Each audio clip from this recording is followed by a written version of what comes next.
आज के दिन जो पाकिस्तान के एक ऑफिशियल्स हैं, उन्होंने अफ़गानिस्तान सरकार के ऊपर फिर से आरोप लगा दिया है।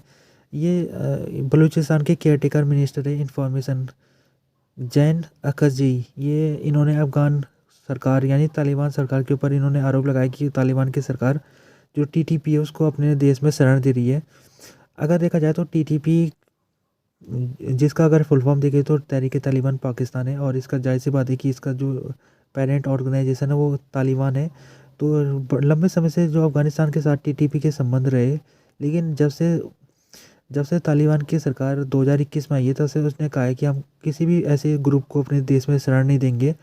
तो जो अभी अफ़गान सरकार है वो इसी बात को कह रही है, वो कह रही है कि हम ऐसा किसी भी ग्रुप को समर्थन नहीं दे रहे, ना ही उनको अपने इलाकों में जगह दे रहे।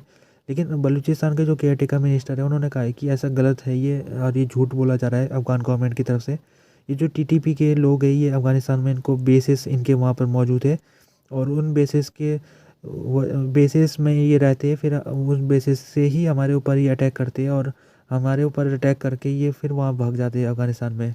तो ये इनका कहना है, और इनका कहना है ये खासा में इतना भी महत्वपूर्ण हो जाता है क्योंकि बलूचिस्तान जहाँ की केयरटेकर मिनिस्टर है, वहाँ पर इस 2023 में काफ़ी हिंसा की घटनाएं बढ़ गई है। जो टेररिज्म की घटनाएं है वो बहुत ज़्यादा बढ़ गई है, क्योंकि 2022 में अभी टीटीपी और पाकिस्तान गवर्नमेंट का एग्रीमेंट टूट गया था। तो उसके बाद टीटीपी ने पाकिस्तान के अंदर बम धमाके करने शुरू कर दिए थे उसने।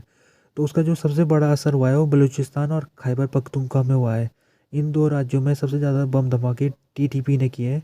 तो इसी को लेकर जोड़ा जा रहा है। ये बलूचिस्तान के जो मिनिस्टर है वो कह रहे हैं कि जो बम धमाके ये टीटीपी ने तो किए, लेकिन इसकी मदद टीटीपी की अफ़गान गवर्नमेंट कर रही है।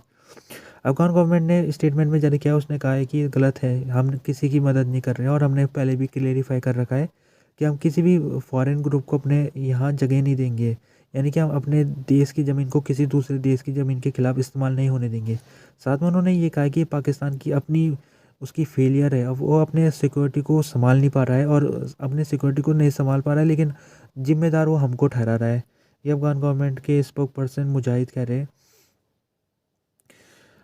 जो डिप्टी पीएम है अफ़गानिस्तान के, उन्होंने आज मीटिंग करी थी, और मीटिंग उन्होंने यूरोपियन यूनियन के चार्ज डी अफेयर राफेला एयदोस के साथ मीटिंग करी थी, जिसमें उन्होंने कहा है कि हमने जब से अफ़गानिस्तान में तालिबान सरकार आई है तब से तालिबान सरकार ने करप्शन को ख़त्म कर दिया है, ड्रग एक्टिविटी ख़त्म हो गई है अफ़गानिस्तान के अंदर।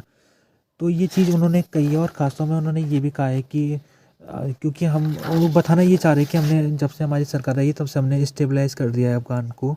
और उन्होंने ये भी कहा कि हमने दाइश को, जो एक बहुत बड़ा ख़तरा था कुछ साल पहले तक, हमने दाइश को भी न्यूट्रलाइज़ कर दिया है। तो इस समय क्योंकि अफ़गान गवर्नमेंट को किसी भी देश ने अभी तक मान्यता नहीं दी है, तो अफ़गान गवर्नमेंट चाहती है कि वो जितने देश है वो एक-एक करके उसको मान्यता दे दे। तो उसी की कसर में आज वो उसने मीटिंग रखी है यूरोपियन यूनियन के चार्ज डिफेयर के साथ। तो अभी क्योंकि यूरोपियन यूनियन अभी तभी उसने कह दिया कि हम अफ़गान गवर्नमेंट को तभी ही रिकॉग्नाइज़ करेंगे जब अफ़गान गवर्नमेंट जो महिलाओं के अधिकार है वो उनको दे दे। उनामा ने क्वार्टरली रिपोर्ट को आज रिलीज़ किया है। उनामा एक यूनाइटेड नेशन की ऑर्गेनाइजेशन है जो कि अफ़गानिस्तान से रिलेटेड है। उसने अफ़गान ह्यूमन राइट्स सिचुएशन के ऊपर रिपोर्ट आज जारी की है, जिसमें उसने कहा है कि महिलाओं के अधिकार जिस प्रकार से कम किए गए 2-3 सालों में, उसके बारे में रिपोर्ट है। और इस तरह से इस रिपोर्ट में कई चीज़ें कही गई है, और साथ में रिपोर्ट में जो जिस तरह से पाकिस्तान सरकार ने अफ़गान रेफ्यूजीज़ को अपने देश से बाहर निकाल के अफ़गानिस्तान भेजा, उसके ऊपर भी बात की गई है। तो खास तौर में अफ़गान के जो स्पोक पर्सन है मुजाहिद, उनका रिएक्शन आया है। उन्होंने कहा है कि ये जो रिपोर्ट है, ये रिपोर्ट में खास तौर में जो महिलाओं के बारे में बात की गई है, महिलाओं के बारे में बात हमारा क्योंकि इंटरनल अफेयर है ये, हमारा महिलाओं के साथ शरिया लॉ के हिसाब से उनके हिसाब से ही कानून बनाते हैं महिलाओं के लिए। तो हमारी इंटरनल अफेयर में यूरोपियन यूनियन या फिर दूसरे जो यूनाइटेड नेशन है वो क्यों इंटरफेयर कर रहा है। नदीम, ये हायर एजुकेशन के एक्टिव मिनिस्टर है, मोहम्मद नदीम, इनका स्टेटमेंट आया है। इन्होंने कहा है कि जो तालिबान की सरकार है इस समय वो किसी भी एक ट्राइब की सरकार नहीं है, यानी एक किसी भी एक एथनिसिटी की सरकार नहीं है, बल्कि वो सभी एथनिसिटी की सरकार है। जितने अफगानिस्तान में जितने एथनिसिटी है, चाहे वो बलूच हो, पश्तून हो, या हजारा हो, तजीक हो, इन सब की वो एथनिसिटी को रिप्रेजेंट करती है तालिबान सरकार। और इन्होंने ये कहा है कि ये हमारी जो सरकार है ये मुस्लिम सरकार है, यानी कि मुस्लिम लोगों की सरकार है, और मुस्लिम लोगों की यूनिटी के हिसाब से ही हम सरकार चलाते हैं।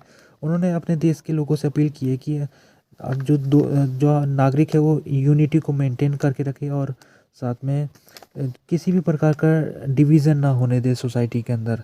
उन्होंने कहा कि हम दोबारा से अपने देश में कभी भी किसी भी फॉरेन पावर को अपने देश में हमला नहीं करने देंगे, और उन्होंने इतिहास भी अपना गिनाया है। उन्होंने कहा कि हम ऐसे लोग हैं, अफ़गान लोग, जो कि अब हाँ, ये बात है कि हम आपस में लड़ते तो रहते हैं, लेकिन जब कोई बाहरी शक्ति हमारे ऊपर आक्रमण करती है तो हम मिलके उसका सामना भी करते हैं। तो उन्होंने इस चीज़ को रखा है, और उन्होंने उन्होंने अमेरिका की तरफ इशारा किया है, और वो अमेरिका की तरफ इशारा करके कहना चाहते हैं कि अमेरिका अगर कभी आने वाले समय में अफ़गानिस्तान में वो कार्रवाई करता है तो उसको बर्दाश्त नहीं किया जाएगा, और अफ़गान लोग उसको उस कार्रवाई के खिलाफ़ वो खड़े होंगे।